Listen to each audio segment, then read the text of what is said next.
O Show. This is the Big O Show.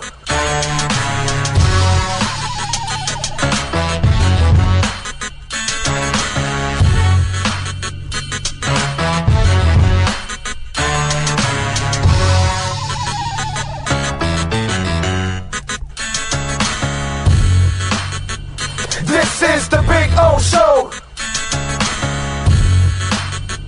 This is the Big O Show.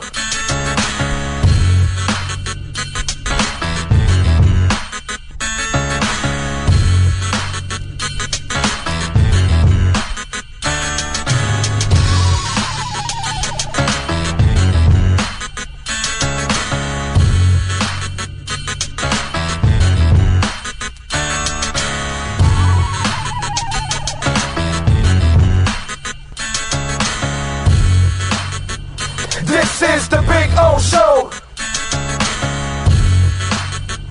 This is the Big O Show. This is the Big O Show. This is... There's just one place to celebrate a happy new model year. Acura of Pembroke Pines. Drive away in a new Integra. Only $299 a month at Acura of Pembroke Pines, the #1 volume Acura dealer.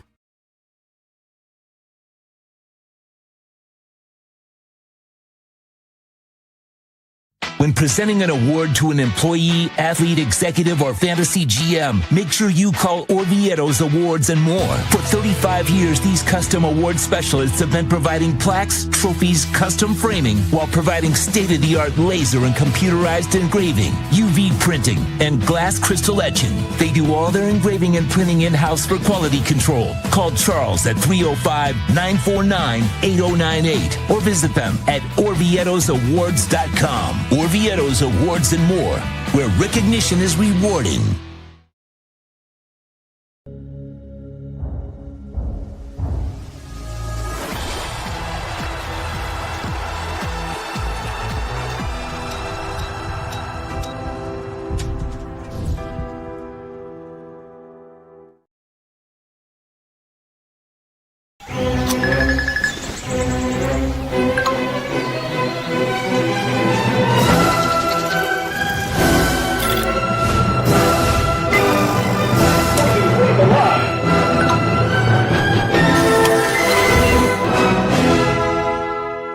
Set the rhythm of your smart home with Sloman Shield Blink, the new integrated smart home platform that automates your life just the way you want it. Sloman Shield Blink. Be the maestro of your own home. There's just one place to celebrate a happy new model year. Acura of Pembroke Pines. Drive away in a new ADX. Only $299 a month at Acura of Pembroke Pines, the #1 volume Acura dealer. After 40 years, the Big Cheese Miami is still producing great Italian food.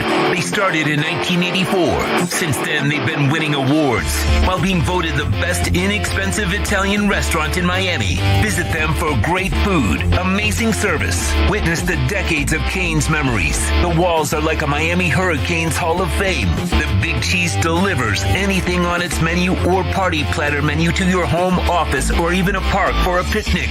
Located at 8080 Southwest 67th Avenue, Miami. Call 305-662-6855. TheBigCheeseMiami.com, where they serve large portions at family prices.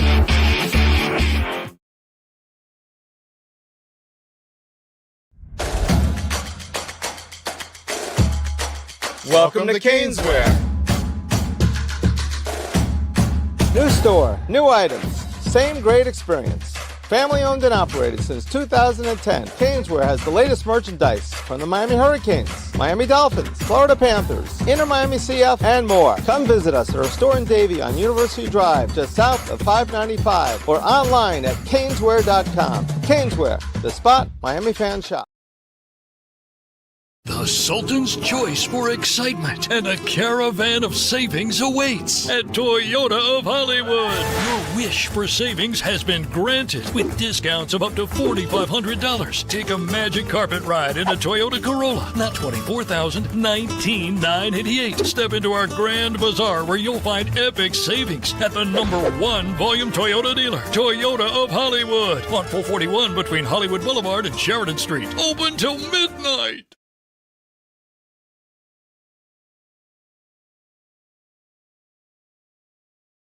For over 16 years, EJDconstruction.com has provided South Florida residents quality craftsmanship, accurate project management, and exceptional service. That's why EJDconstruction.com is an A-rated member of Angie's List and the Better Business Bureau. When you're looking for the right custom home builder for additions or home remodeling, please call my friend Eric at 305-433-4843. That's 305-433-4843 for EJDconstruction.com.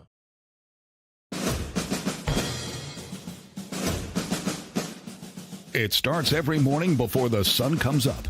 Projects are laid out. Plans are made. Equipment is fueled and loaded with inventory to handle all service requests. Orders are given to an army of skilled landscape maintenance professionals, certified arbor trimmers, irrigation technicians, and licensed pest management experts who fan out to communities and businesses all over South Florida. Experienced, on time, and dependable. Our staff is fully trained, licensed, and insured. Contact us by phone, email, social media, or through our website to answer all your landscape questions. We are Cutter's Edge. Total Landscape Solutions.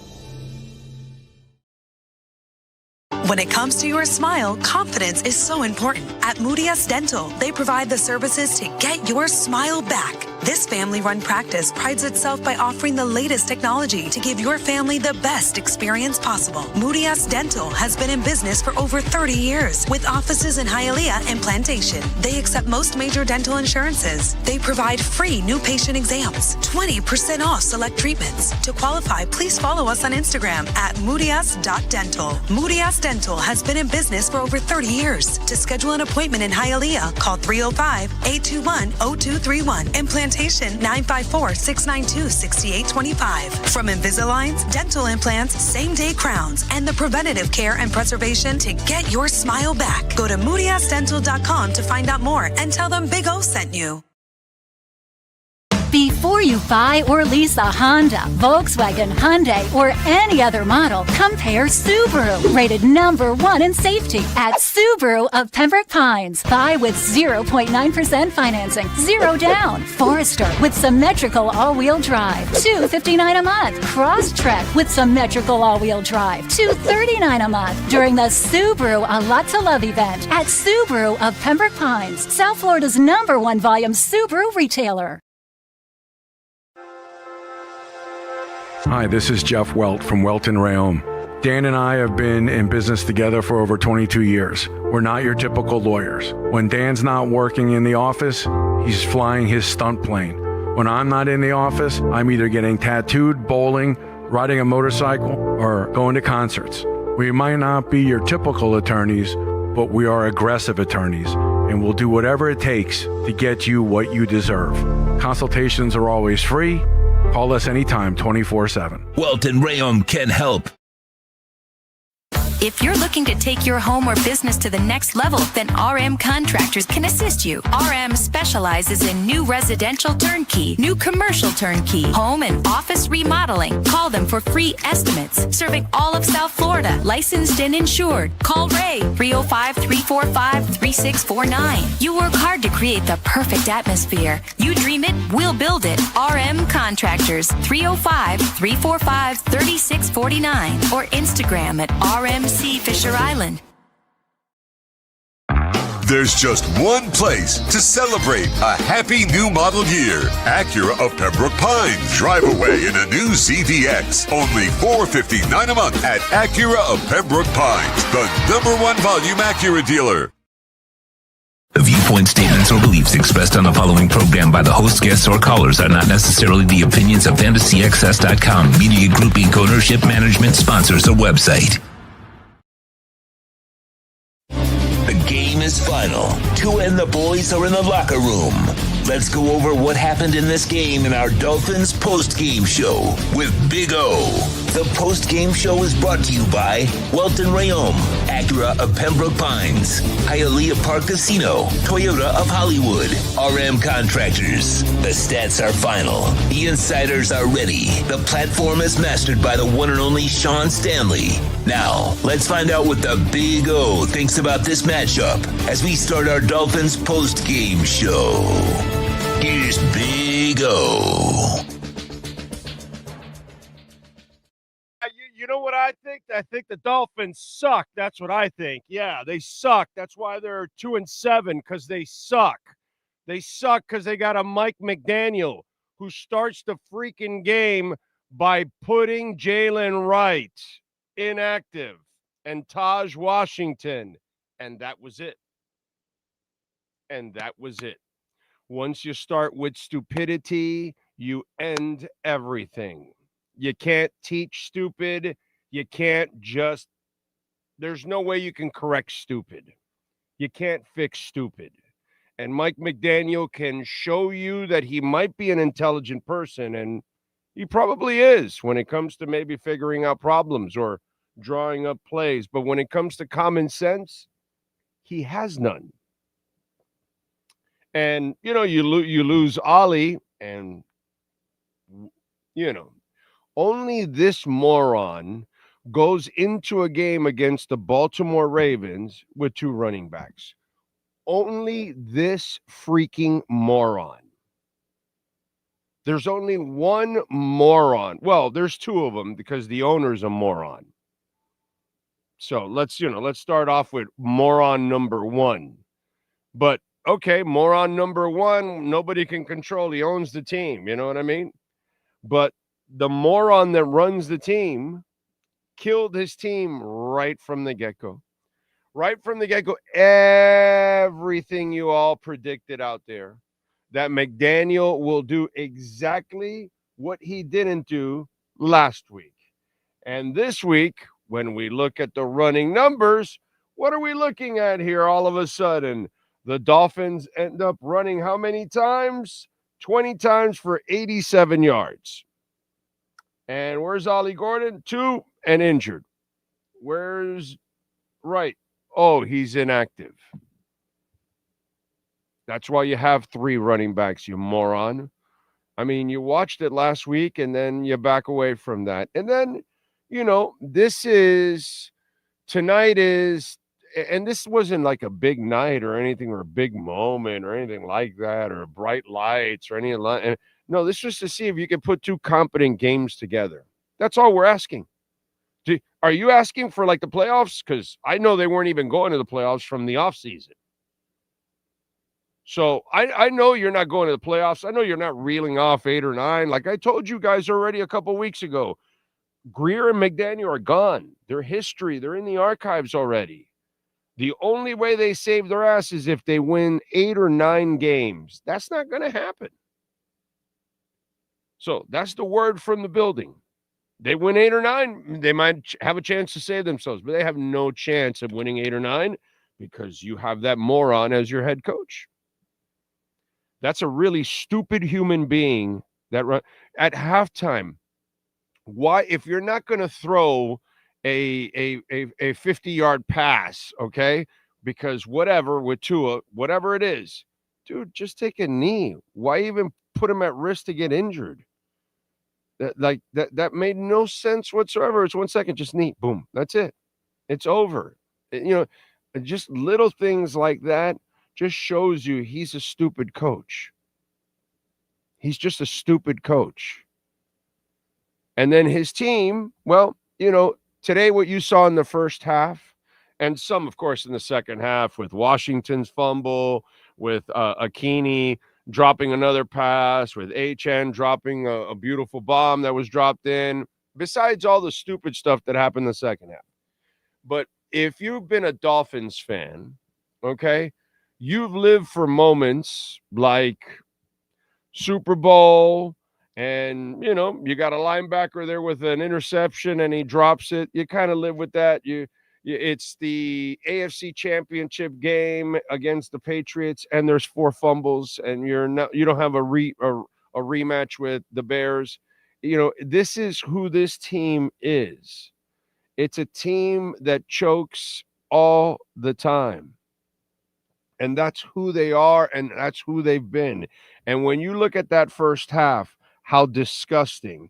Tanner Connor can't run a route the right way. You're supposed to run that route a little bit more alongside, you know, more of a straight line, and then shoot in like a bow out. And the pass would have been there, but of course he doesn't know where he's standing and all that. And there goes that whole thing. You got the kicker missing the field goal. You got the Washington fumble. The other Washington, the Taj Washington. By the way, that's the beauty of that one.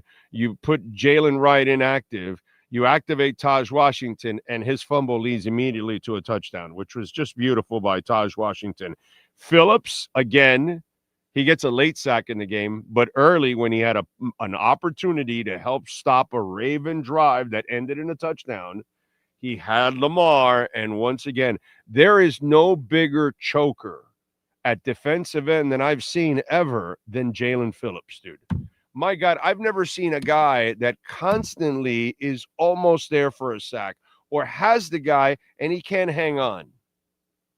And the announcer's like, oh, and Lamar showed power getting out of Jalen Phillips. And I'm like, what I'm talking about is, bro, Jalen, maybe we gave you a break because the other guy was big, but not Lamar. And you can't freaking wrap him up. You can never wrap him up in a key moment, bro.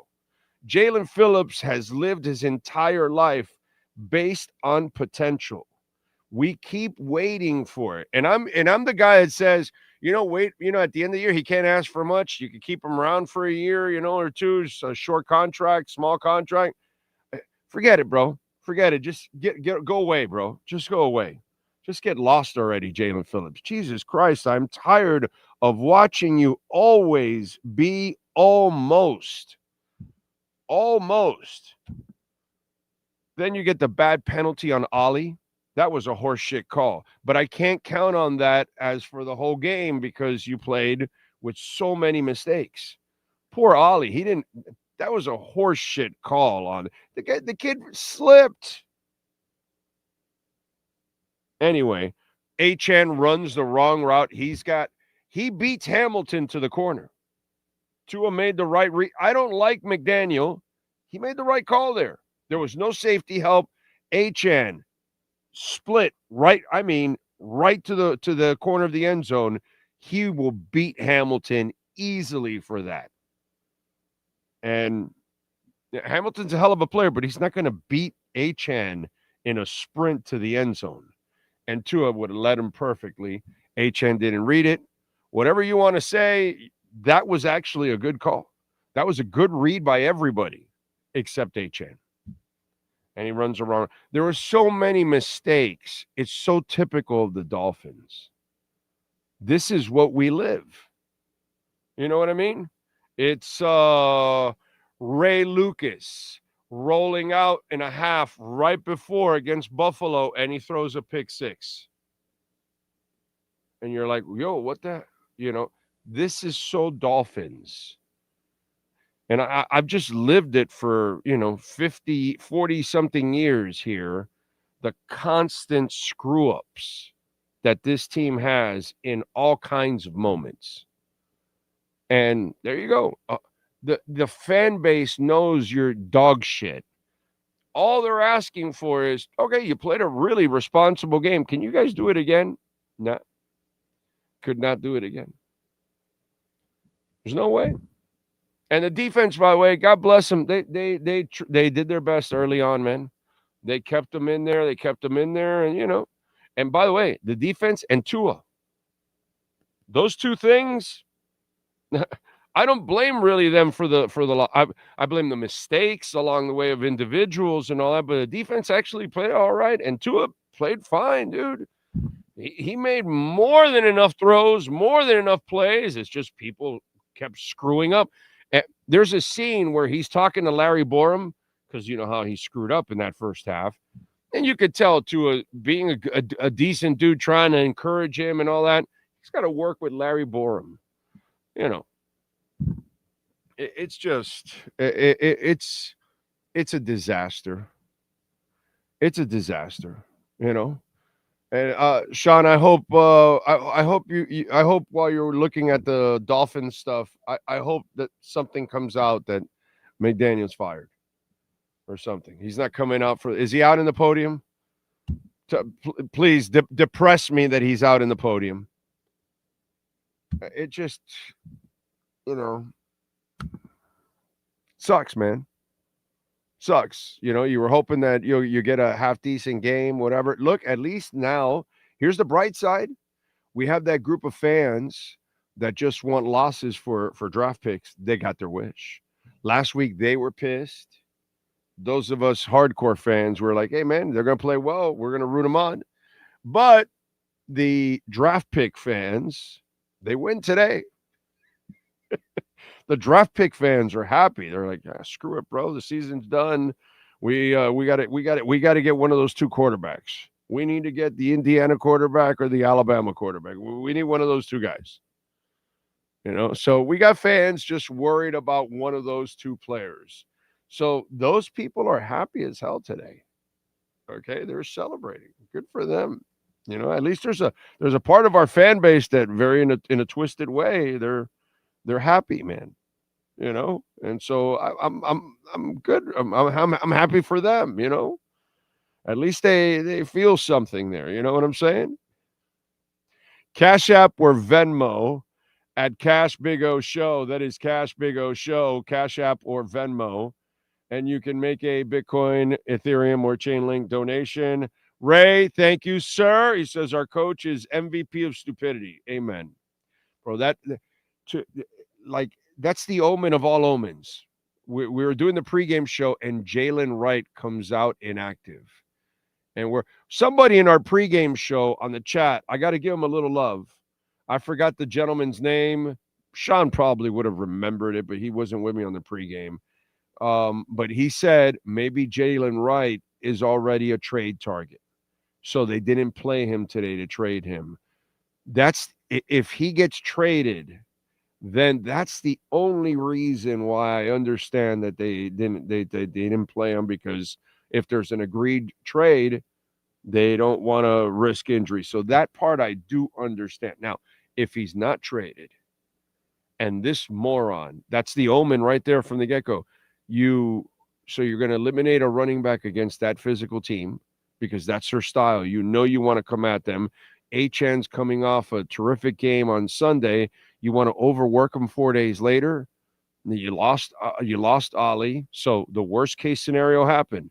You had Jalen Wright inactive. Ollie gets injured, and it's only HN.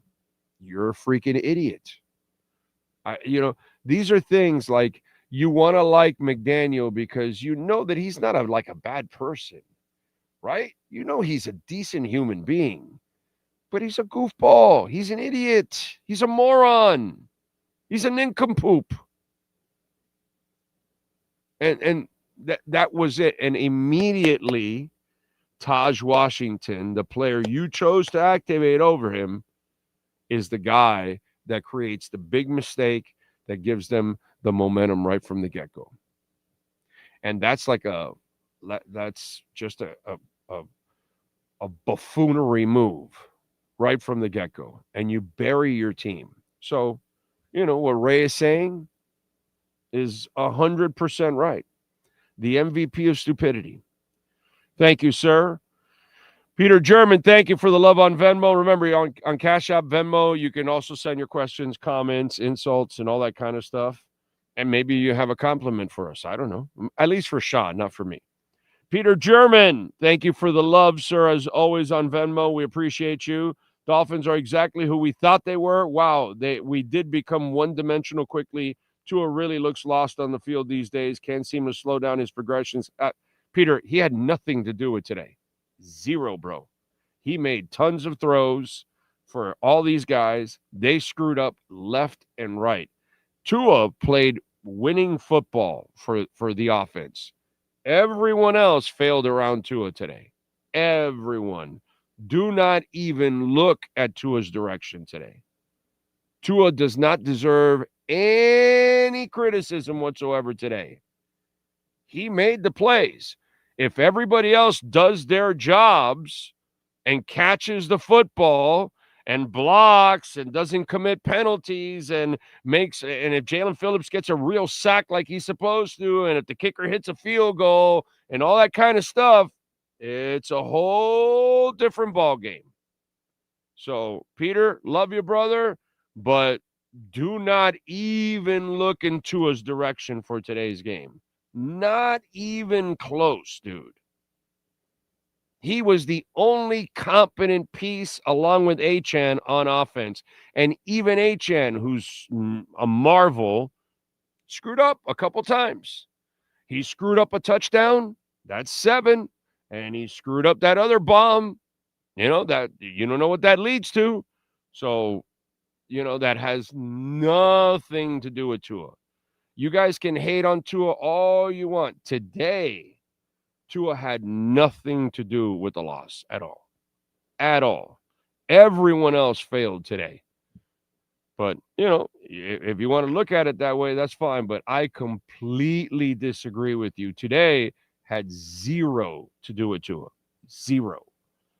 All right. Anthony Lizzie, thank you for the love on Venmo. Well, it lasted 1 week. It was a beautiful thing, but back to the same old McDaniel, same old Dolphins. Amen. Amen. So you think it helps a quarterback you're down to Achane, you don't have a power running game, and then you left the other guy? It's the same thing as you think it helps a quarterback that you keep Waller as a decoy the entire game against the Chargers, and then all of a sudden you draw up a play at the end and he can score a touchdown easily. And you lose by 2. And so the week before, you're up by 17 by throwing to Waller, and then all of a sudden you can't get him the ball in the second half. You can't even draw up a play. And you lose. And that's the one you lose by 2. I mean, these are things that are they don't help the quarterback ever. And today, everyone did their best to not help the quarterback. Meanwhile, the quarterback gave everybody an opportunity to make a play, and a bunch of people screwed up. So today, sorry, Peter, we disagree completely, my brother. Completely. Let's see. And Steve M, too. Hateful Steve came in early in the thing. Says, at least I had to listen to people celebrate meaningless Dolphin win for 4 days. Welcome back to reality. But he said the weak-ass Tua threw Waddle almost and got him killed. Look, the bottom line is Tua made all the plays today pretty much. He had a couple throws that were off. Well, of course, if you're going to throw a bunch of them, you're going to have a couple that are off. But outside of that, if everybody makes their plays, it's a whole different ballgame, and it had nothing to do with Tua at all. But thank you, Hateful Steve. Andrew Watson chiming in says, my dad's not doing well in the hospital after having brain surgery. Sorry to hear that, man. And I had the game on hoping to lift his spirits. I hate this team. I want to give up on them so bad, but it's my childhood team. Dog shit franchise. You're right. Your show keeps me from the cliff. Relax. Hang in there, man.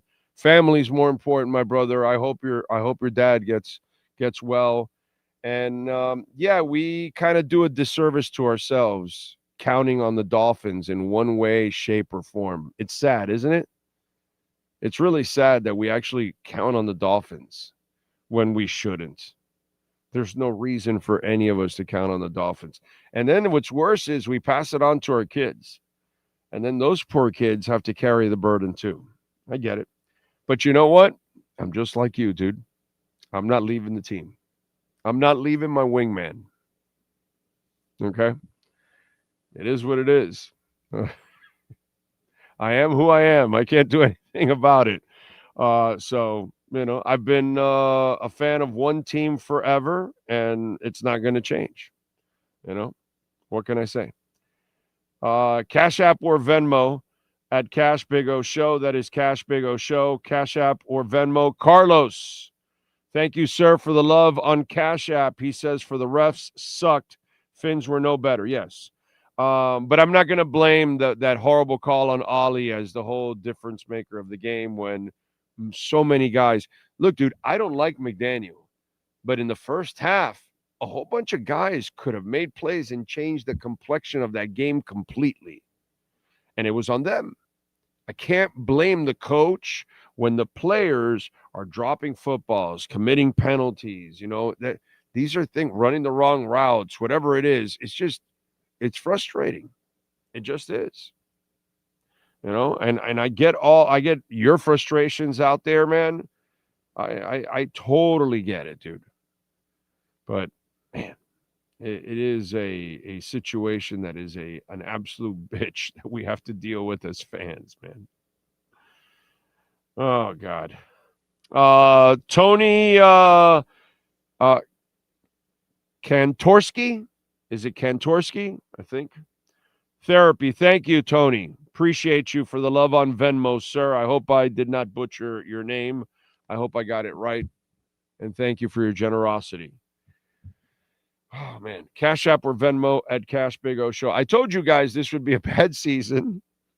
Our highlight is going to be Madrid. Didn't I say that all? Did I not say it like that, Sean? That I'm not expecting a good season. And so the highlight is going to Madrid, which I'm going to go to Madrid. We'll cover the game. We'll go to the game. And I bet we'll win that game. That'll be our third win. And then that's it. Washington kind of, sucks. So it's perfect for us to go to Madrid and win a meaningless game and all that. And, so that's what it is. And then we'll lose the rest of them, or something like that. All right. What do we got on the super chats, my brother? Start it off. Man of 1,005 holds. When the lights are the brightest, the Dolphins will fail. Dolphins and Ravens beat the Dolphins. The Fairly Godmother has left Hard Rock, and the Dolphins became the Dolphins. Yeah. Basically, that is the case, my brother. Yeah. Thank you, sir. Appreciate you. Next up, Leon Fresco. At least we can throw a Hail Mary at the end of the half with our $8 million backup QB with a mega arm. Oh wait, sorry. Can't wait for McD to be on my flight back to DC after Madrid's game. I don't know. We'll see if he makes it. I'm hoping he doesn't make it, Leon. Thank you, sir, for the love on the super chat. Matt Glass, can you please change your intro? Tua and the boys are in the locker room. Well, next year when Tua's not around and they're not in the locker room, but they are. And again, if the boys came through, Tua wouldn't look so bad today. I don't blame Tua at all today. Sorry. Those of you that want to blame Tua, I think you're way off, dude. He made a bunch of throws. He made throws that they didn't come through with. They should have made the plays, and it would have been a different game. Next up. It is Stephen Rowell. Ravens winning by 20 won me $500 through event contracts on Robinhood. This has become my new way of coping with mediocrity of the Miami Dolphins. I love it. You do that, I do Bitcoin. That's it. By the way, did you get it at 107? Because we popped up. Are we still at 109 or something right now? We actually popped up. It went down to 106 to 109. I don't know where it's at now. Let's see. 108.8, almost 109. So hope you took advantage of the dip. Next up is Devin Jordan. We're all tired of this shit show. This team is mentally draining. The owner has no balls to fire anyone. This Dolphins team will forever be stuck in purgatory hell. It kind of feels that way. And the owner really, he just waits till it's like really obvious, and too late, way too late. And he always does the same shit. Again, this is the moron that extended Joe Philbin and Mike McDaniel. This is the moron that extended Joe Philbin and Mike McDaniel. And that tells you everything and anything you need to know about Stephen Ross's lack of IQ when it comes to football. He extended two gentlemen that did not deserve to be extended. They had not accomplished anything. And they were actually underachievers, and McDaniel has been a massive underachiever. So I don't know, man. It's crazy. And I feel for you, Devin, and I'm sorry. Cash App or Venmo at Cash Big O Show. That is Cash Big O Show. We love the super chats, but stinking YouTube takes away 30%. So that's why we always encourage Cash App or Venmo, because the show gets 100%. We appreciate it. Thank you. Marco Guiyang, thank you, sir, for the love on the super chat. Good evening, Big O. Tua did good enough, in my opinion, but McDaniel coach like he was calling plays from Mars. No adjustments, no urgency, no clue. His genius offense turned into a full-blown disaster class today. First half didn't help him, that players didn't come through. And then after, you come out in the second half, the defense kept you in the game. They gave up that touchdown right away, and then you added more mistakes on top of that. It was just the Dolphins aren't good enough to not play a solid game from the beginning. They have to be in the game from the beginning. They're not good enough to play catch-up for teams. They're just not. Could they flukishly come back on somebody? Of course they can. Anybody can do that in the NFL.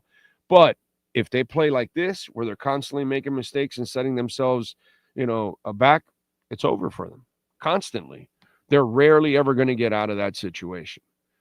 They're not good enough to play if they don't play intelligent football.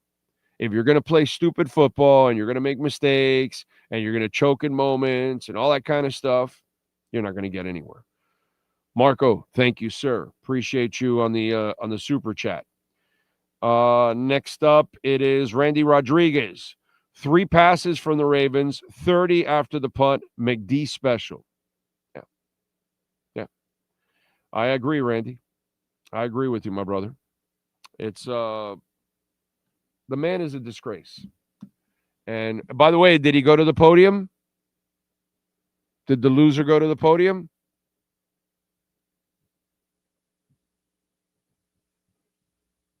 Ollie Gordon is in the locker room and walking fine.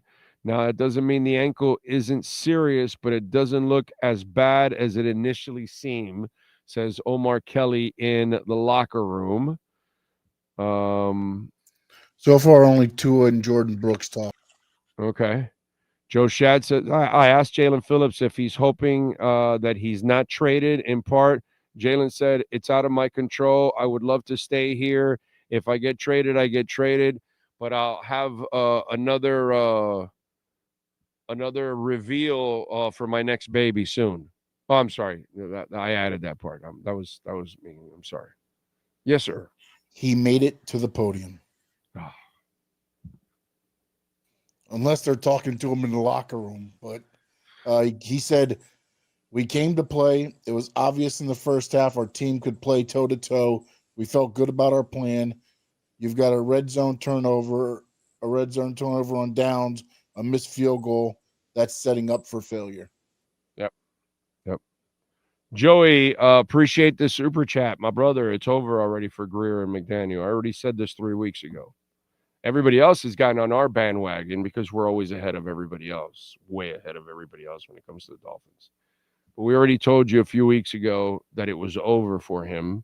It's over for Greer, and it's over for McDaniel. I told you guys there was 11 games left, and I told you that unless they go out and win 8 or 9 games, they're gone. So they're gone because they're not winning 8 or 9 games. They don't have the coach to do that. Okay? A hell of a coach could get 8 or 9 from this team from the beginning of the season, not now. Okay, and he's not a hell of a coach. So I said it already 3 weeks ago, Joey. They're all getting fired. It's done. It's over, bro. They're cleaning house. I don't know the Tua thing. They could cut him next year. I hope so. Personally, for me, okay, I want Tua out of here for sure. Not because I'm a hater like some of you out there. I just think anybody that can get away from this franchise, get away, bro. Nobody ever wins here. So why would you want to stay here and sacrifice your body for this shit team and this shit franchise? They don't know what the hell they're doing. Give yourself a chance to go somewhere else. That's if I'm Tua. So I'm hoping he gets out because he doesn't have the body to stay here and take more punishment. because he's at a brink where he will be done in the league. So he needs to go somewhere where they actually know how to coach. They know how to set up a running offense and all that kind of stuff and blocking, common sense things, use the tight ends and stuff like that. The stuff that this moron doesn't really understand. Sam Cavison, thank you, sir, for the love on the super chat. He says, who would be your ideal QB if there's one? If you give me gun to head, the Indiana kid.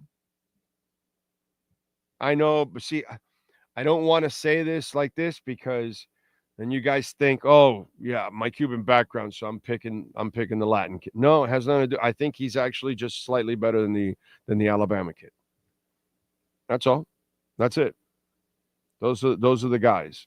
So Miami has to have a top 2 pick, so they can guarantee themselves.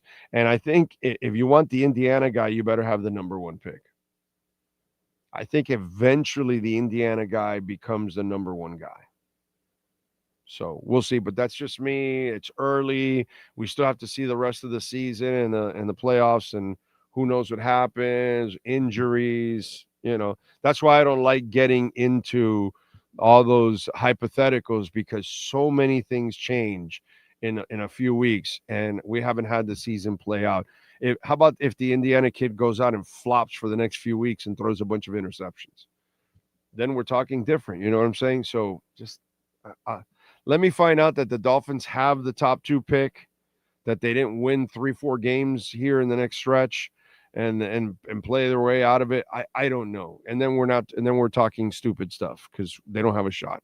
So let's wait till the season ends and find out that we're in a position to actually talk about that. But at the moment, for shits and giggles, I like the Indiana kid. King from Georgia Tech. I think those other 2 kids are better, but that's just me. You might be right, dude. Who knows, man? Enemy Bob, we can't predict. Look at Josh Allen, bro. He was a disaster. I saw him at the Senior Bowl. I was laughing my ass off. That guy was terrible, dude. Daniel Jones was terrible also. So, I don't know. It just, things happen, man. People sometimes can turn a corner nowadays.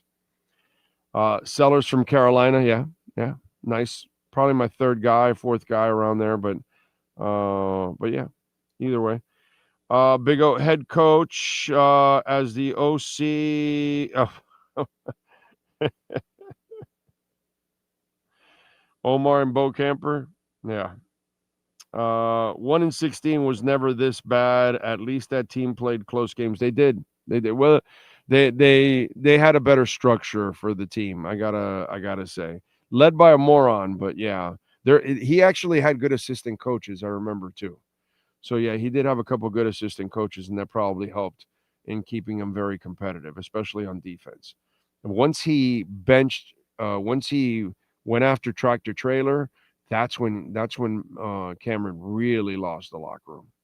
That's when the players really got pissed at Cameron for going after trailer. They were pissed because Keith Traylor was like the ultimate veteran, like a leader's leader, and a guy that played his ass off every time. And it was just it was really unfair.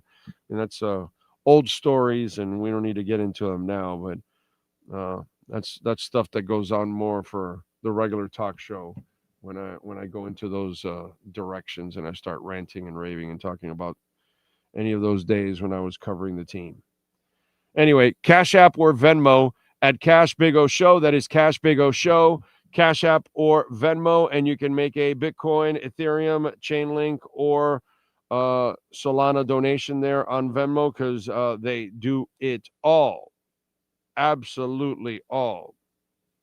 Let's go with the key decision of the game. What was the Sloman's key decision of the game? What was the deciding moment?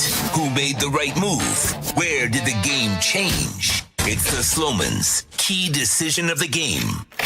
Make the smart decision to protect your home and family by calling Sloman's at 1-800-ALARM-ME, serving Americans for nearly 100 years. Here's our Sloman's key decision of the game. Key decision would be that you have an alarm system, that you have control over everything like Sloman Shield Link. And we're in like 14 different states, by the way. 1-800-ALARM-ME. That's your key decision of the game. You get to control the AC, the temperature, the lights, the alarm. Your kids leave the house. They leave the door unlocked. You can lock it from wherever you're at and then call your kid and rip them. Or maybe your wife or husband walks out and they're busy on the phone or they're balancing stuff and they close the door and they forget to lock it, and then you can rip your spouse. There you go. It's fun. Play the video back on them and all that. Hey, man, you're going to love Shield Link. So call them.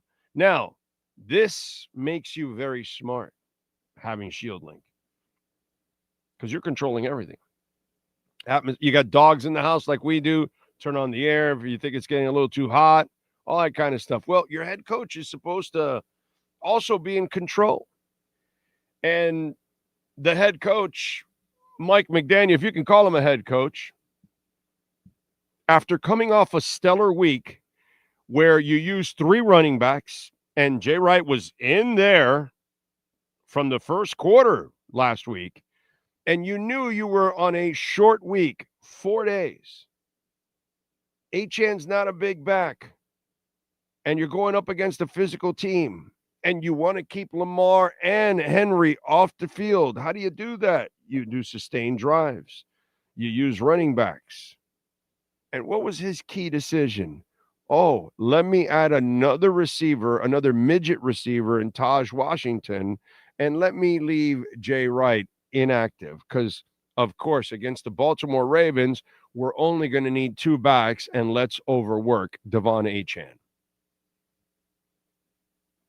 If that's not a key decision, now it's a stupid one. You can make a smart one with Shield Link. I mean, that's kind of the idea. I want to show you what is smart and stupid.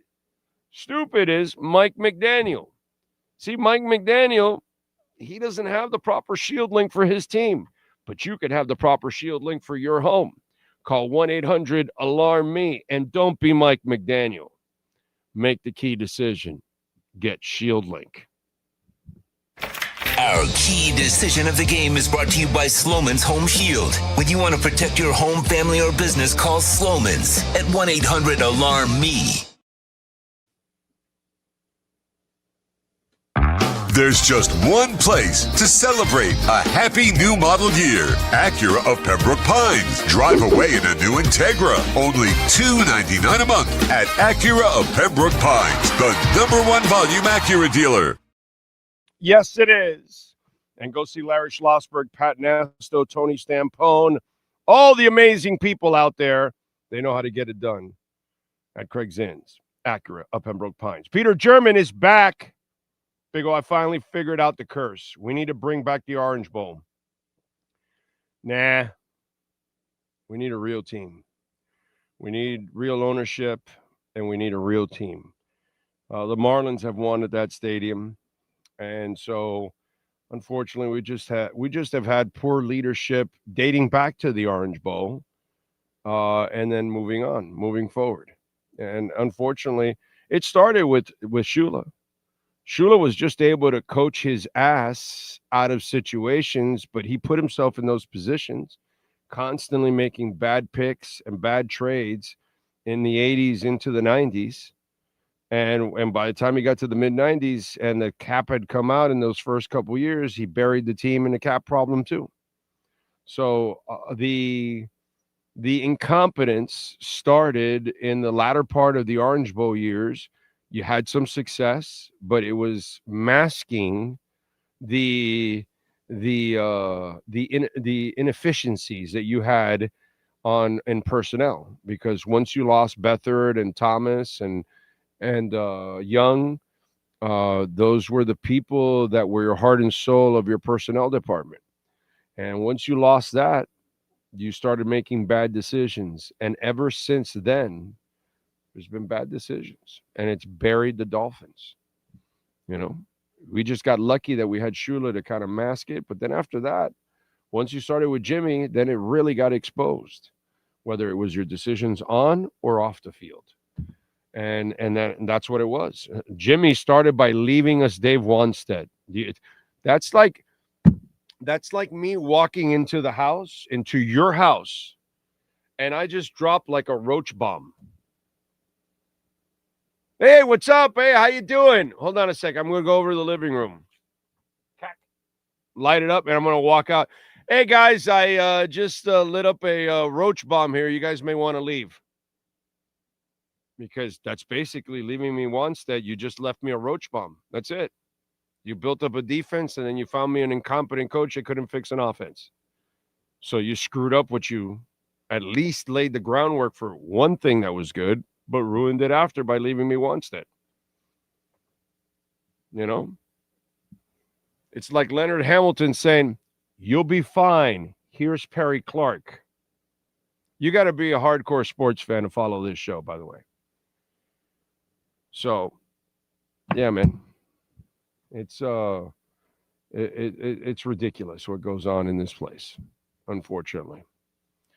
So I don't know what's going to go on, but it's not about the Orange Bowl. It's just about incompetence for a long, long time. Jeffrey Anthony, thank you for the love on Venmo, sir. Very nice of you. Thank you for your generosity, like Peter. I would love to know what the F Stephen Ross is looking at those binoculars. I'm honestly not sure if he will fire McDaniel after this season. That would be funny if he doesn't really fire McDaniel after this season. Now, I think he will. I mean, my prediction was before week 10. I don't know how he hasn't fired him already. It's a disgrace because you're seeing it. You know what's going on, and he doesn't do anything about it, dude. Like, how disgusting is that? It's insane. So, Howard Johnson, Keith Byers beat Jimmy in the Snow Bowl. Well, wasn't Keith Byers on our side? Oh, man. Wanstead is still the last coach to win a playoff game. Yeah, no, yeah. Yeah, but it's more like that defense carried Wanstead. You know, that's the problem. He couldn't get the offense over the hump. That was his real problem. By the way, we are waiting Chris Perkins. All right. And David Furones. They are in the locker rooms. So they'll give us the latest with any of the injuries and the reactions from the players, because at 2-7, I mean, you know, that whole thing, if you win coming off the loss against, I mean, the win against Atlanta, if you win against Baltimore, then at least you start to feel a little bit better about yourself. But you lose again, and the way you lost. Remember, we talked about it today on the show, that if you went out and played a respectable game, a good game, you didn't turn over the ball, you didn't make all the stupid mistakes that you did, and you lost a tight game, I think we all could respect that, right? But you didn't. You didn't play a respectable game. You choked on national television, which, by the way, again, how in the hell did the NFL schedule the Miami Dolphins for so many primetime games? Like, what were they watching this offseason? It's insane. I was generous saying that the Dolphins were going to go 7-10. I was being generous. I was being nice. And by telling everybody that it was going to be a bad season, I was already like a jerk. Like, I'm the bad guy, you know, I'm Mr. Negative, you know. It's crazy, dude. Matt Glass, thank you for the love in the super chat, sir. Says, saw Danny on TV tonight. What do you think he's saying? Same old shit. That's what he's saying. He's been watching it for decades. You know, he watched plenty of incompetence around him when they couldn't build crap around him. So, nothing's changed. That's what Marino is saying to himself. Nothing's changed with the Miami Dolphins. How crazy is that? Anyway, what do we have here on the chat board? Get a new GM, trade Tua, take the cap hit, Phillips, Chubb, etc. I don't think you're going to be able to trade Tua. Do you know why I say that? Because of the cap hit that it would require. Although, you know what?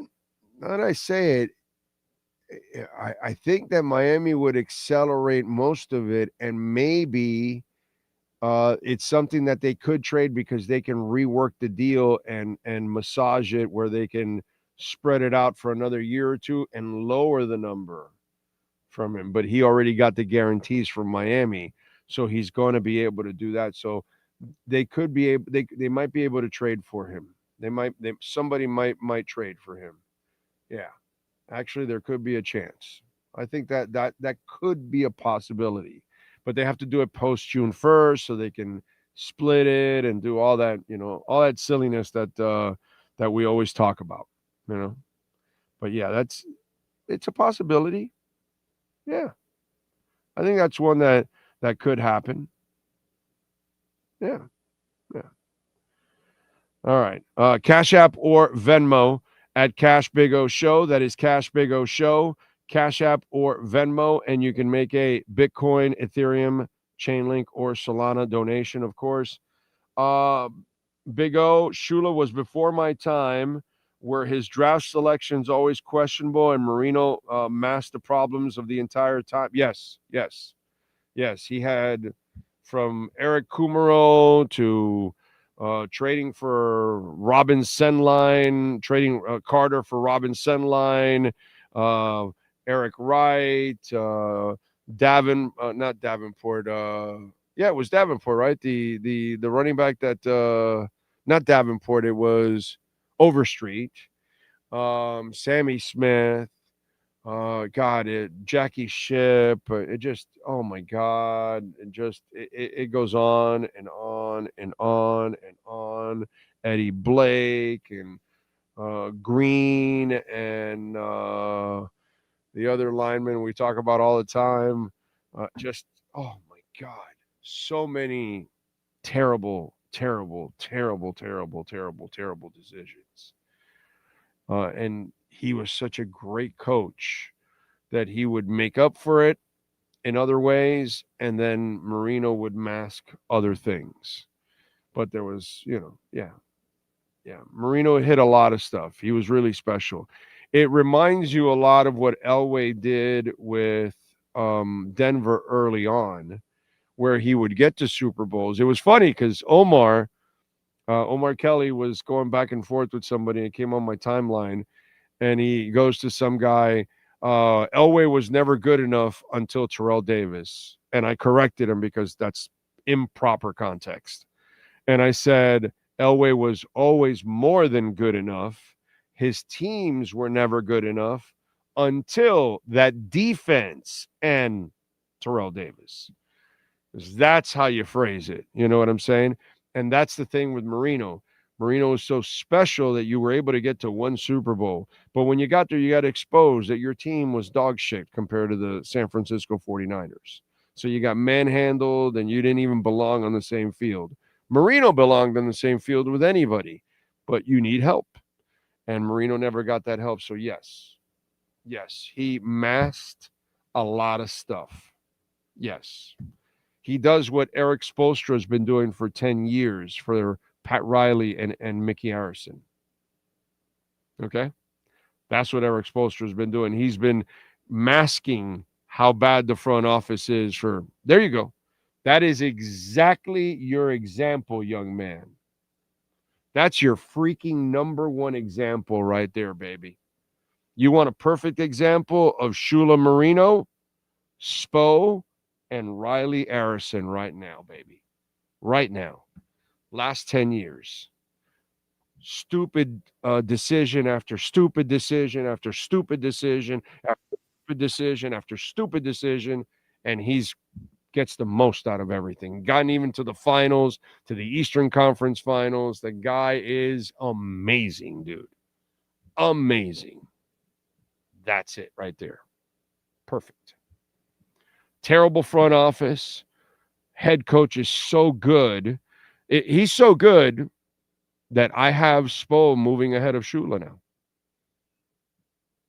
That's how good he is. But there's no doubt that what you've watched the last 10 years of Spo and the Heat is exactly what I watch with Marino and Shula and the Dolphins. Incompetent front office, ruined that superstar.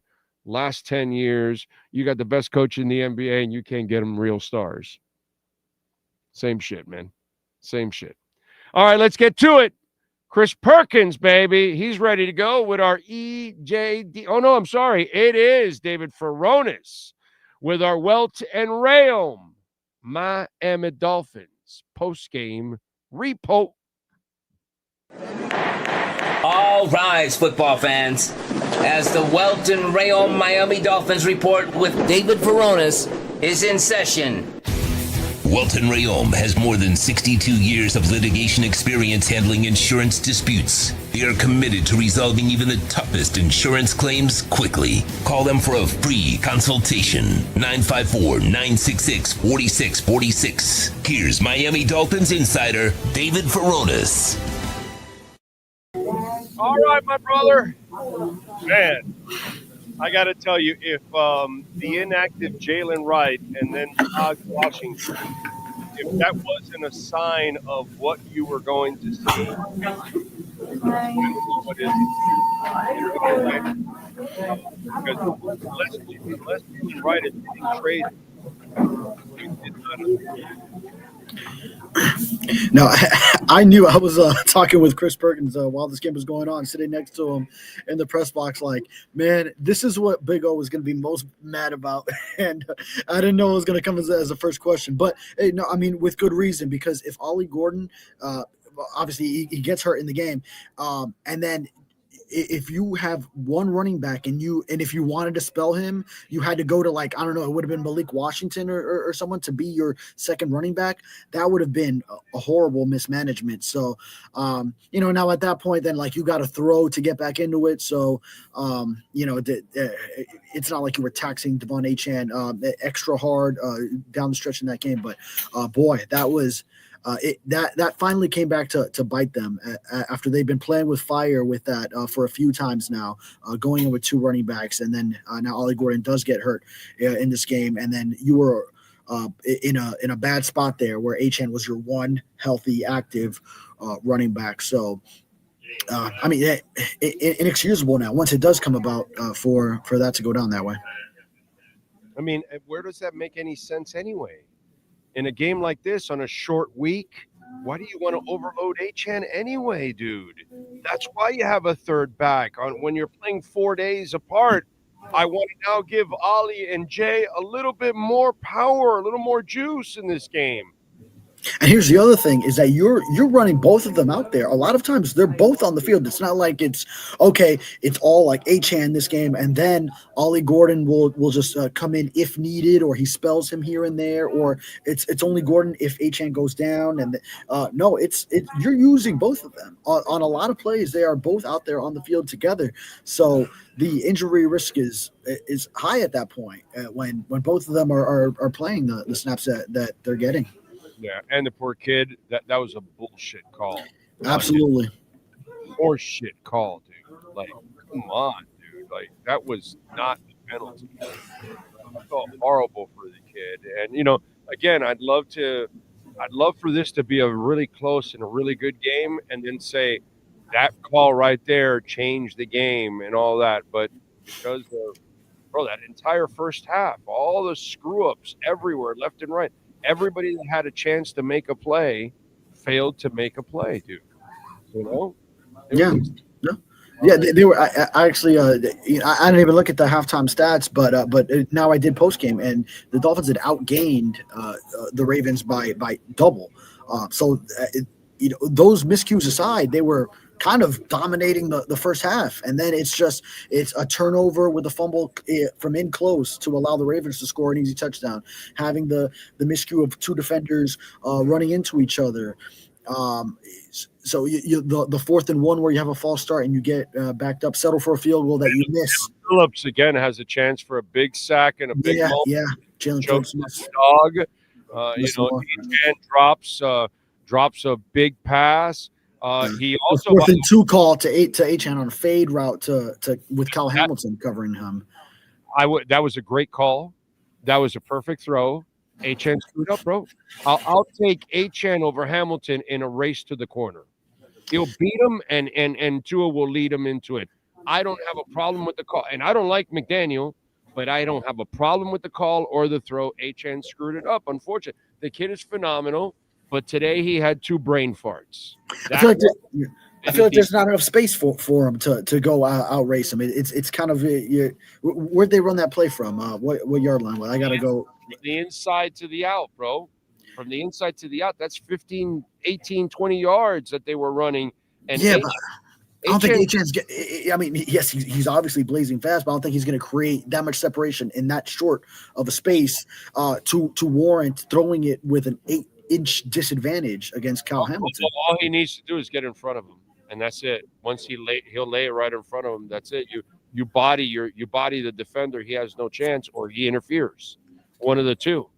You didn't have to do a fade. He would have zipped past him, and you would have dropped it right over him. That was the play right there, except he did not read it right. I blame Etienne completely on that one. He brain farted, bro. I mean, out of all the guys that can make mistakes, I'm good, bro. He does more than enough. It happens. You know what I'm saying? Even the deep ball. Yeah. The throw was perfect. Today, by the way, as I've said, there's no blame on Tua, bro.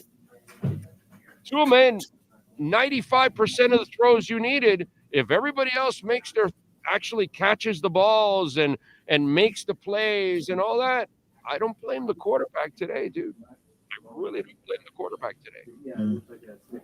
Yeah, I mean, I guess the first half was enough. Like I said, they outgained them by twice as much. It's those costly miscues that they would have kept that drive going with the missed field goal if they don't commit the false start. Taj Washington, first career catch, and he fumbles it and gives the Ravens basically gift wraps them. Tanner Conner, bro. Tanner Conner's got to run that route more straight and then go to the sideline. That's what that throw is. It's more like of a bow out, except he went directly like this. He rounded the route, and then he doesn't know where his feet is. He doesn't keep it in bound. The kicker misses a field goal. The Washington fumble. Phillips with the sack. The bad penalty on Ollie. Chan running the wrong route.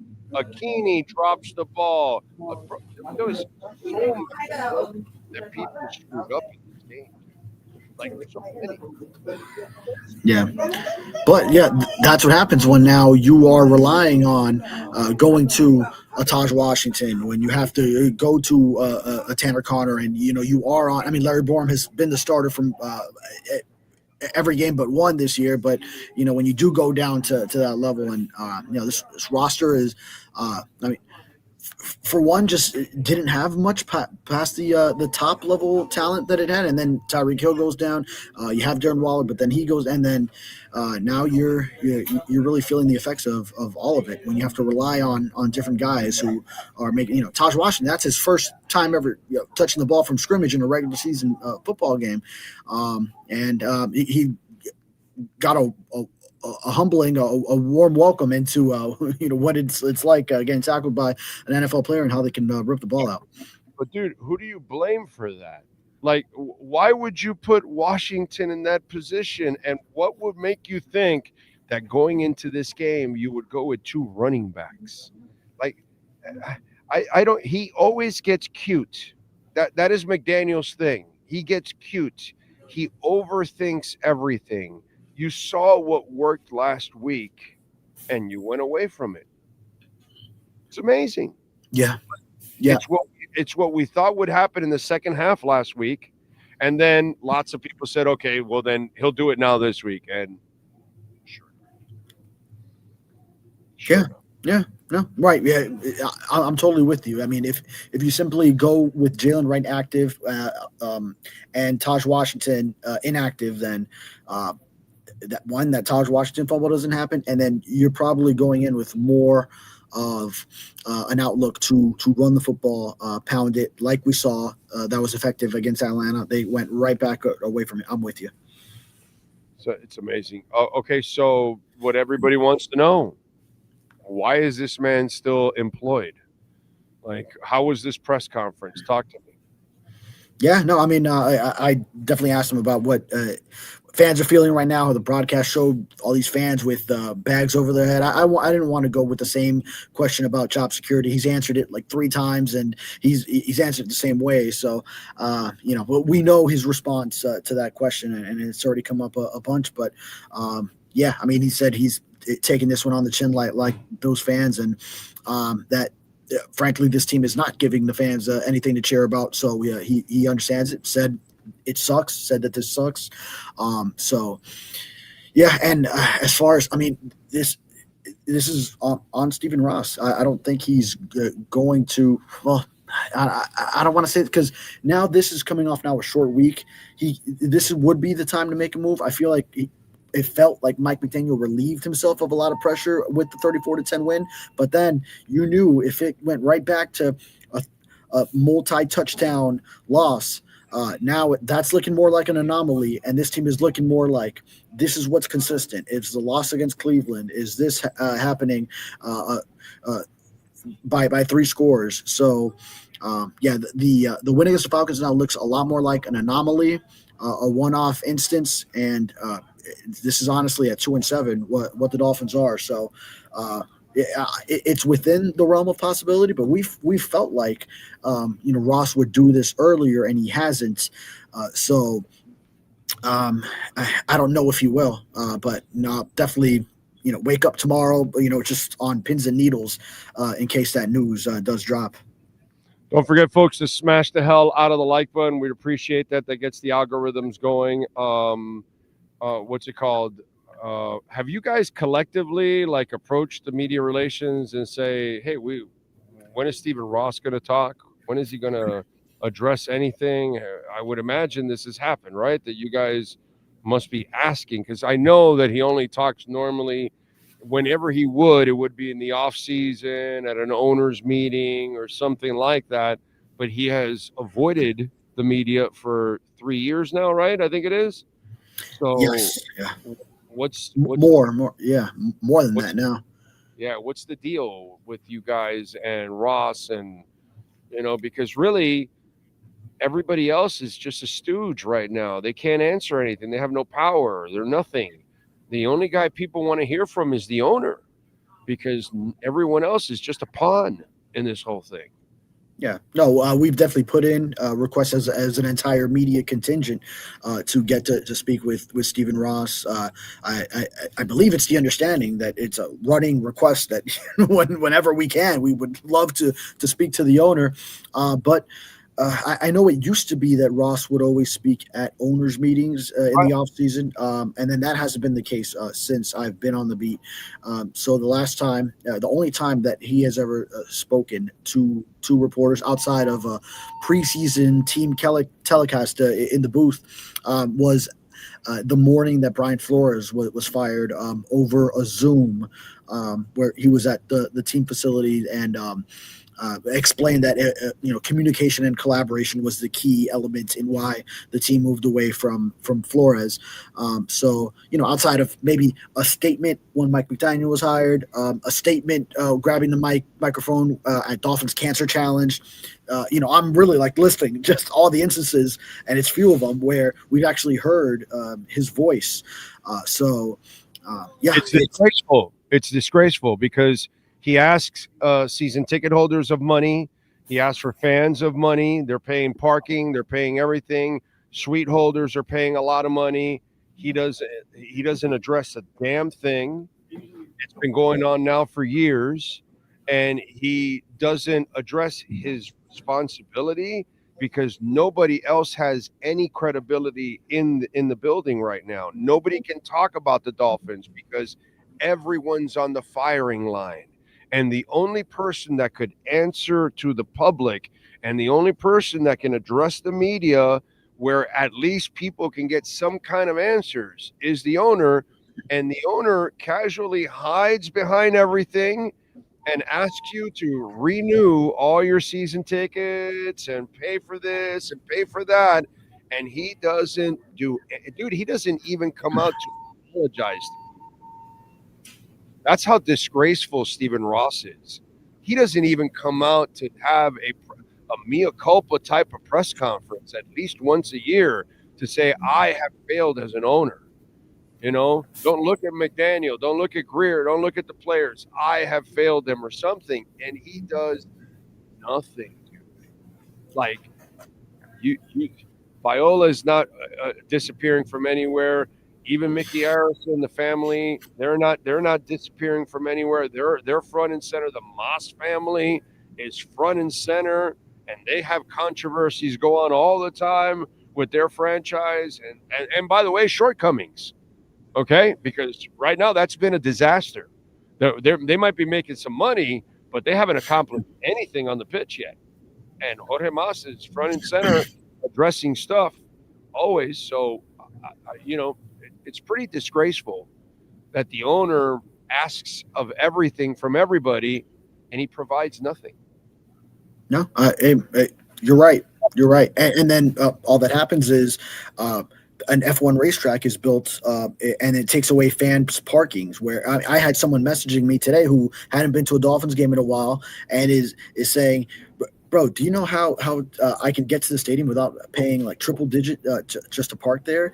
And I'm there like, well, I know they have some park and ride options, things like that. But yeah, this is a byproduct of, they took away a lot of that parking for so that the F1 race can be, so that tennis can be hosted here. And incredible job that the Dolphins have done with all those things. But at the heart of what they do is this football operation. And then it's always like pay more as fans for now less. So parking is taken away.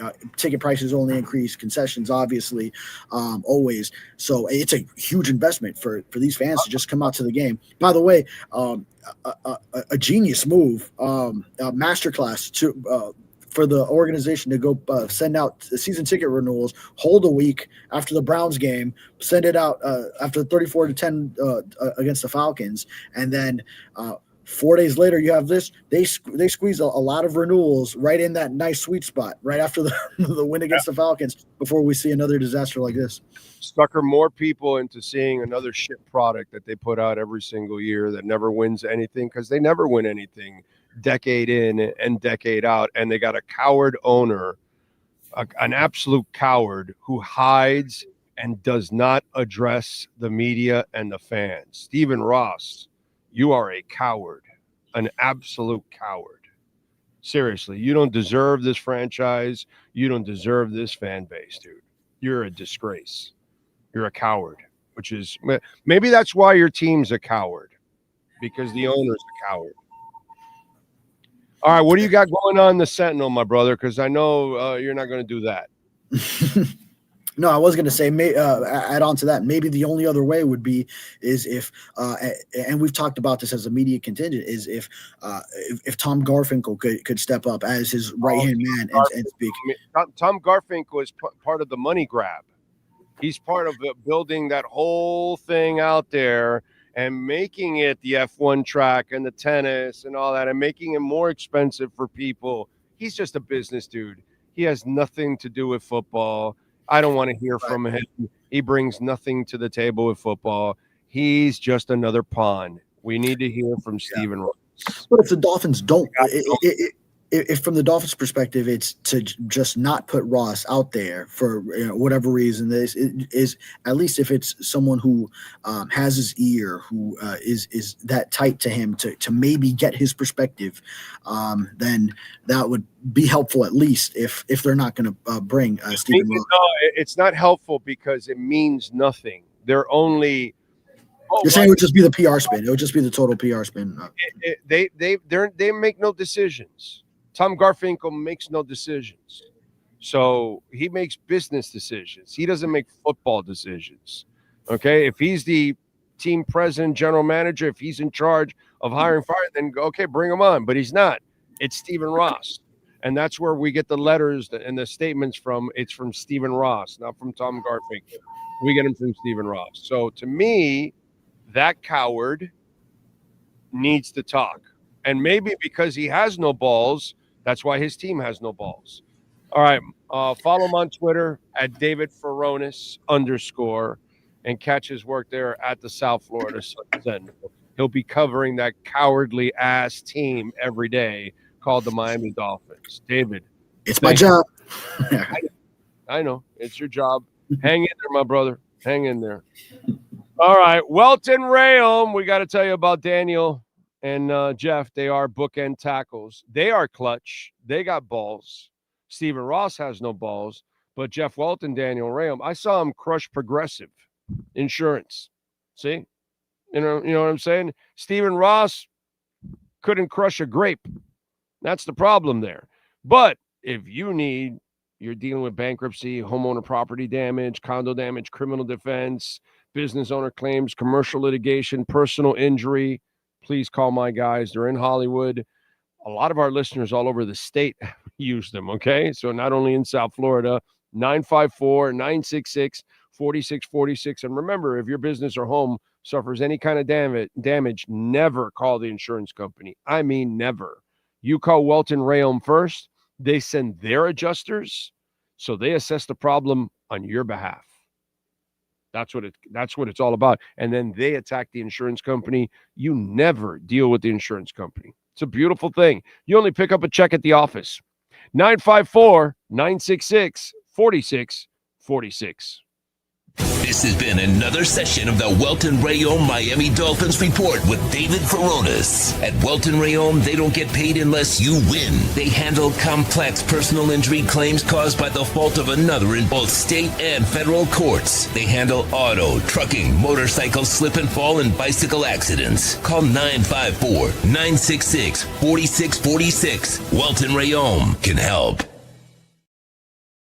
Bryce Taylor, thank you for the love on Venmo, sir. He says, we were wondering if we can play smart complimentary football for 2 games in a row. We got the answer on the opening drive.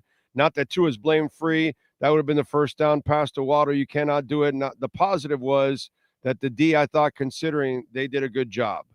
Look, for me, nothing falls on Tua today. Tua did more than enough to actually win. This was more on a lot of the players on the team screwing up, and then McDaniel is just, But back to Stephen Ross. This is where the heat needs to go to, okay? Because this is a man that hides like the wizard, and you never see him. You don't get to talk to him. You just see him up in a box somewhere looking like a goof and doesn't address anything. And meanwhile, he's asking all of you for your money. Give me your money. Give me your deposits. Give me your, we want your season tickets. We want your suites. Did you see we came up with 1 game against Atlanta? Do you believe on us now? I mean, that's how cowardly of a franchise they are, that they waited after the Atlanta game to try and sucker people. It's disgraceful, dude. And the owner doesn't answer to anything. And he just allows a shit product every year. He only cares about making money. If he really cared, he would, I know Jorge Mas cares. The Mas brothers, they're crazy. They do a lot of crazy ass shit the way they're running that thing, but they care, bro. They think they're going to win that way, but they care. At least they're trying. And they're front and center. Front and center. Viola, front and center. Always there. Where is this guy? Like you ask for everything and you deliver nothing. That's Stephen Ross. That's what the Ross family does. They ask you for everything. Pay for parking, pay for the ticket, pay for shirts, hats, jerseys, build your barbecues, your tents, hang out there for hours, baking in the sun, wasting a lot of money. You bring out TVs, you bring out umbrellas, you guys spend a lot of money and a lot of time there. And the guy doesn't give a shit about you. It's freaking amazing. So It just, where is the guy? What a freaking coward, bro. What an absolute coward.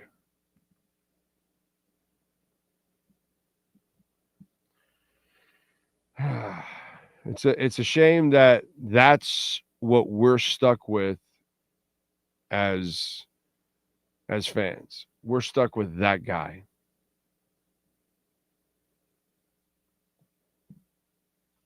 Crazy. I do have to reward someone. You know, I know it's a 28-6 loss, but, you know, there are bright spots, and it's not Mike McDaniel. No, it's not. But I do have my Murias Dental MVP of the night. Who's last night's MVP? There's only one MVP for your family's dental care. Murias Dental. Get your smile back at Murias Dental. Visit them on Instagram at murias.dental. Here's our Murias Dental MVP of the night. This young man had a couple of injuries. He was banged up early. He's a 5th-round pick. He was picked at the 155th pick of the 2025 draft. Had a very crafty knockdown of a pass a few days ago. Today, Dante Trader Jr. was active. He had 13 tackles, 8 solo. So on a night where things weren't good, people did not perform well, I got to give a youngin named Dante Trader Jr. a little love, because 13 tackles is 13 tackles. 8 of them solo. My man was balling. All right. So give Dante at least, just a little love on a rough night. Okay. And if you're in a rough situation with your mouth and you're looking for Invisaligns or dental implants or preventive care or cosmetic surgery, please reach out to the Murias family. Locations in Dade and Broward County. I go to the Dade one all the time. My wife, my daughter, my mother-in-law, the entire family goes. Your entire family can go. This is a family-run practice, by the way, father and sons. Hialeah, 305-821-0231. Implantation, 954-692-6825. You can follow them on Instagram at murias.dental. Dante Trader Jr., man. I'm going to give him our Murias Dental MVP of the night. The MVP of the night is brought to you by Murias Dental. From Invisaligns, dental implants, same-day crowns, and the preventative care and preservation to get your smile back, they accept most major dental insurances. They provide free new patient exams. To schedule an appointment in Dade, call 305-821-0231. In Broward, 954-692-6825. Follow them on Instagram at murias.dental, providing MVP smiles every day of the year. All right, let's do it. The Perk Man is ready to go. Let's go with our EJDconstruction.com Miami Dolphins postgame report. Time to go to the locker room, Miami Dolphins fans. Let's find out what's percolating with the one and only Chris Perkins in our EJDconstruction.com Miami Dolphins postgame report. All right, percolator. There was nothing percolating, by the way, for the Dolphins today. I mean, that first half just set the scene, mistake after mistake after mistake. And that was it. It was all this self-inflicted damage, Big O. And I'm in the locker room, and I'm asking Alec Ingold and Aaron Brewer, how do you correct this? And they had no answers, Big O. It's just basically you just keep chopping wood and you keep, harping on the fundamentals.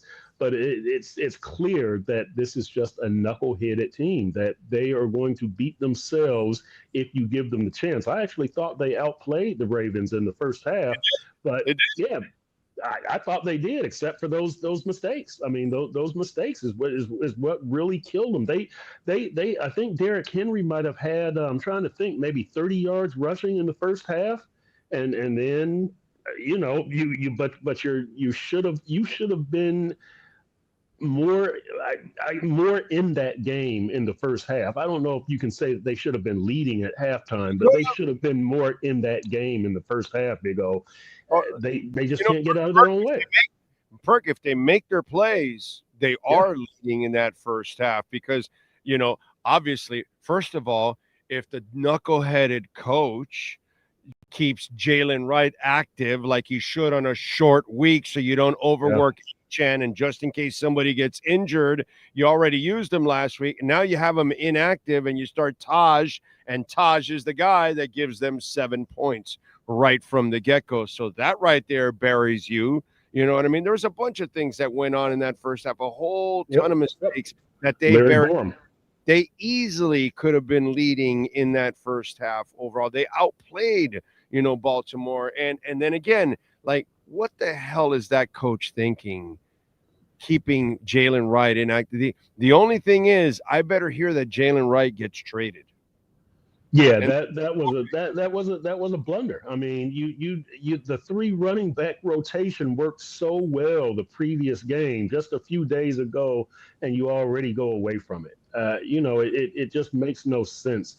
And Big O, when you talk about the coach, what I figured out tonight, he's had 6 3-game losing streaks and a 5-game losing streak. I mean, that's in 4 years. That's in 3.5 years, really. It's just incredible how this team can go on bad runs and stay in a funk for an extended period of time.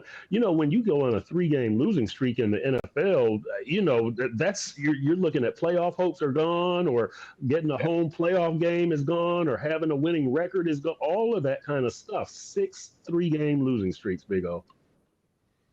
It's disgraceful, and I was talking to Furones about this. It's more disgraceful than anything else, that the owner hides like the Wizard of Oz and asks everybody to pay prices and buy tickets, and year after year he's nowhere to be found, and he doesn't address any of this. And really, nobody can address any of this because nobody has any credibility at this point. They're all pawns at this point. The only guy that makes decisions is Stephen Ross. So what is it, Perk? Why is he hiding from everyone? Well, I'll tell you why, because he sticks his foot in his mouth every time he talks. And if I'm the Dolphins organization, there is 0 chance I'm letting this man speak. 0, none, zip, nada. And, look, to their credit, the Dolphins, the season ticket renewals went out Monday, I want to say, and they're not raising season ticket prices, which is good awareness on their part. When you're losing, you shouldn't have to you shouldn't be allowed to raise season ticket prices. But Big O, as much as I want to hear from Steve Ross as a media member, and as much as I think he needs to get out here and say something to the fans, if I'm the organization, there is 0 chance I'm letting him get up on that podium. You think Tua stuck his foot in his mouth? There's no way. Dude, there's no one's a good speaker in that. Tua's not a good speaker. Greer's not a good speaker. Ross is not a good speaker. None of the leaders of the team are actually good public speakers. They're all terrible public speakers, but that's not the point. The point is, it's your responsibility, dude. I mean, Jorge Mas has been involved in all kinds of controversies in a very short time there with Inter, and he's always addressing them and moving. And by the way, he hasn't won anything there. Spending all that money, they haven't won anything yet. You know what I'm saying? And he's front and center. You know what I'm saying? Viola's talking all the time. The Arabs are not disappearing from anybody. They're there all the time. So to me, it's just a true irresponsibility. Even if you're not a good talker, you owe it to, maybe they don't owe it to you or me in the media, but they do owe it to the fans, dude. They really do. No, look, they do. And I in fairness, I don't know when this last time Mickey Harrison spoke. He didn't even want to speak about his Hall of Fame induction. But that's beside the point. Nick is kind of in charge now. That's why. Yeah, he is. But Nick doesn't speak either. I mean, the Harrisons don't speak. But Steve Ross does not speak because he's going to say something stupid. And Big O, if you're in charge of that organization, if you're a higher up, you don't let that man get in front of a microphone. Even when he spoke with Bo Camper and Goldstein, what did he say? Something about this is I expect Super Bowl or something like that. What did he something? And it's like, no, Steve, no, don't mention those two words. Right. I would love for Steve Ross to speak, but I get it. I understand. There's nothing he could say that would make this situation better. And I'll say this also: Greer doesn't do a bad job. Now, he had you're more worried about offensive line than I am, and he'll never live that one down. But Greer doesn't do a bad job. I listen to my coaches too much.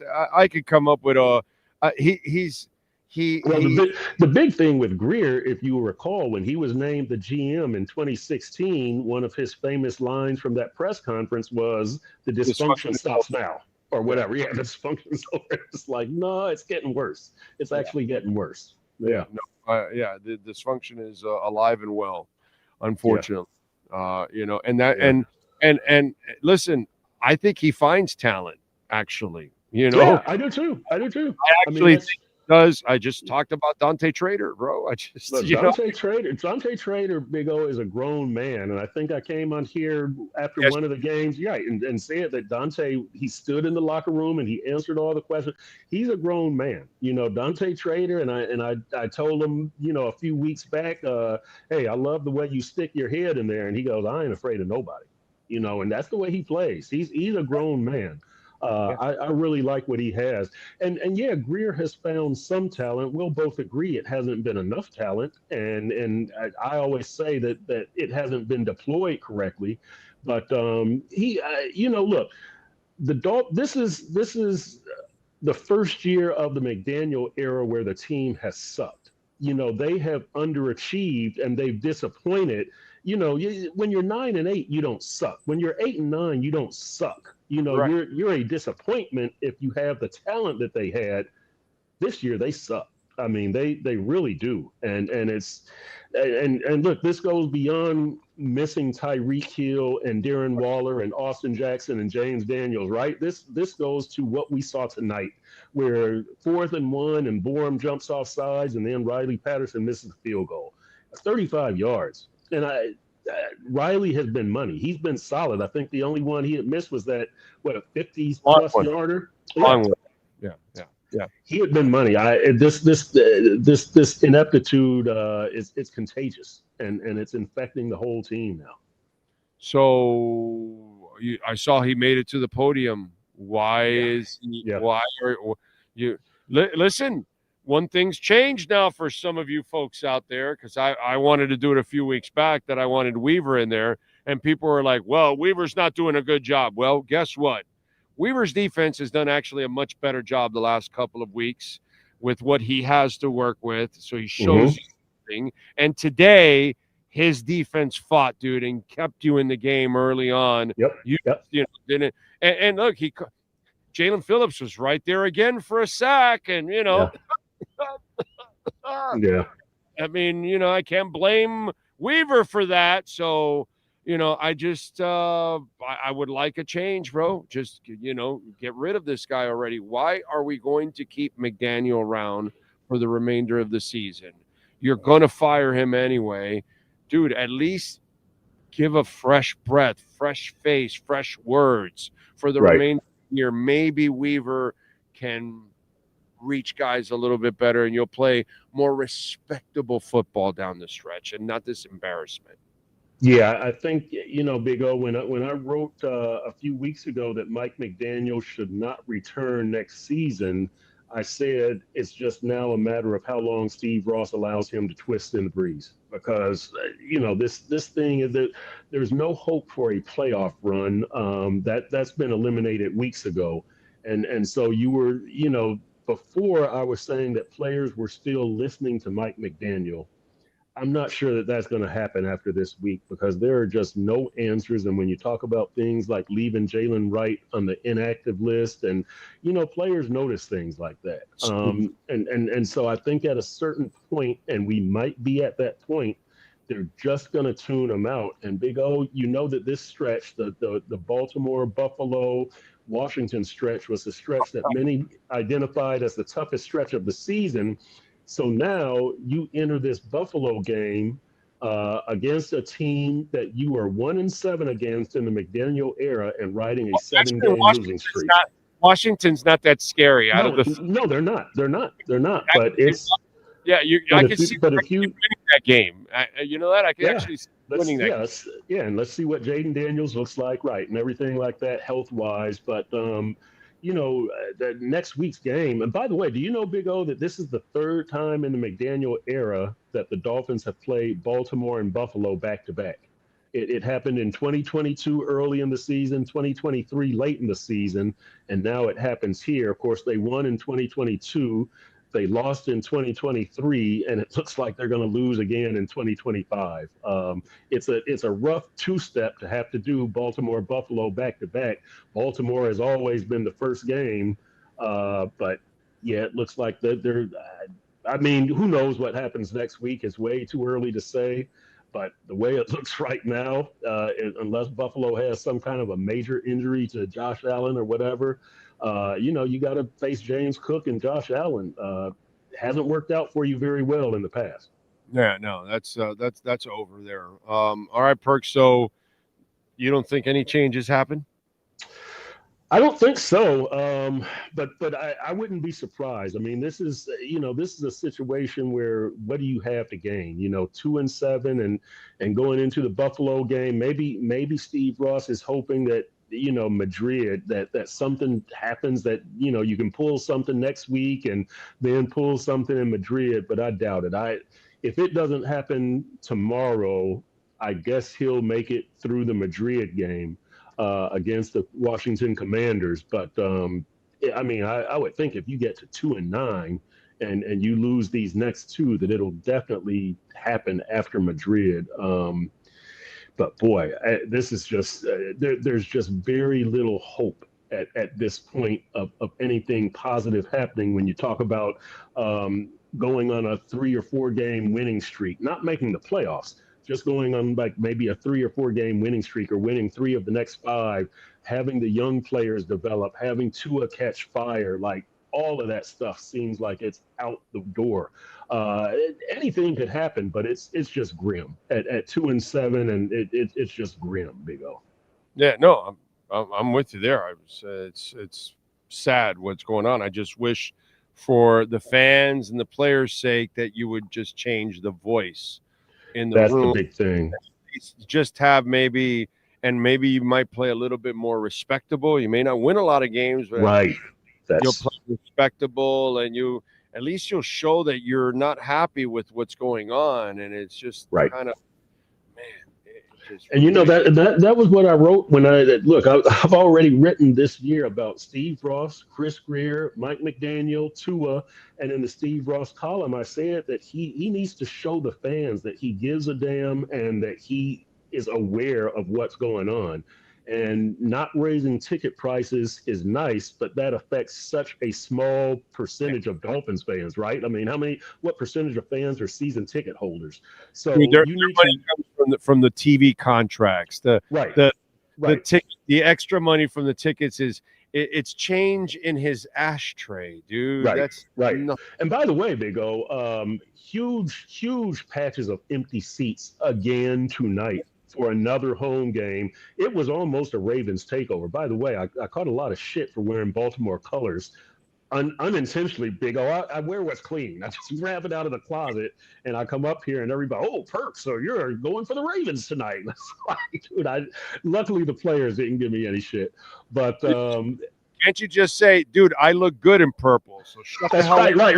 That's right. That should have been my response, Big O. I was shocked myself when I showed up here, and I didn't even think about it. But it was almost a Baltimore Ravens takeover tonight. It was a good amount of Baltimore Ravens fans, and I know Lamar Jackson and Zay Flowers, right? But they want to come down here, and it's going to be the same thing next week. Those Buffalo fans travel. The Dolphins fans are going to be looking to dump tickets And so it's going to be the same. Yep, it's going to be the same thing. It's going to be worse next week, probably. Yeah, definitely. Next week it'll be home. Tua will have to have we'll have to have hand signals next week. Right. That's right. The silent count at home. The rarely seen silent snap count at home. Right. You think about this. Fan base was only asking you to see if you can play 2 respectable games in 2 weeks in a row, and you couldn't even do that, Perk. Yeah.